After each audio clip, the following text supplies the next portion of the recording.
मराठा समाजाच्या आंदोलनानंतर आता ओबीसी समाजाचा देखील लवकरच मुंबईमध्ये महामोर्चा होणार आहे। दसऱ्यानंतर ओबीसी संघटनांकडून मुंबईमध्ये मोर्चाचं आयोजन करण्यात आलंय। 8 किंवा 9 ऑक्टोबरला मुंबईमध्ये मोर्चा पार पडेल। आज ओबीसी समाजाच्या नेत्यांचा ऑनलाईन बैठक पार पडणार आहे आणि या बैठकीमध्ये तारीख निश्चित होणार असल्याची माहिती मिळतेय। मंत्री छगन भुजबळ सुद्धा या ऑनलाईन बैठकीला उपस्थित राहण्याची शक्यता वर्तवली जाते।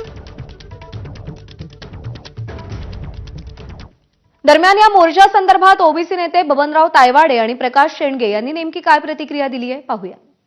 ज्या कुठल्या संघटना मोर्चे काढून लढण्याकरता पुढे येत असतील त्यांचं मी स्वागतच करीन, पण हे करत असताना, भूमिका मांडत असताना, धरणे मोर्चे कुठलेही कार्यक्रम करत असताना आपल्याकडे अजेंडा पाहिजे असतो।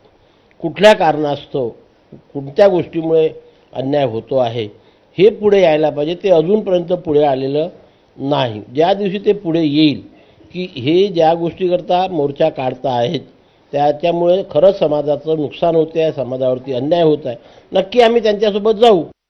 दसऱ्याच्या नंतर हा महामेळावा जो आहे, राज्यव्यापी मेळावा जो आहे, तो त्या दिवशी इथं मुंबईत घ्यायचं नक्की होत आहे आणि संपूर्ण महाराष्ट्रातल्या ओबीसी समाजाला आम्ही त्या याच्यामधून आवाहन करणार आहोत की प्रत्येक समाजानं आपापले समाज बांधव घेऊन, आपापल्या संघटनासोबत घेऊन एकत्रितपणे जो आहे तो हा हल्ला जो आहे तो आम्हाला सरकारवरती आम्हाला करावा लागणार आहे आणि त्याचे नियोजन आमचं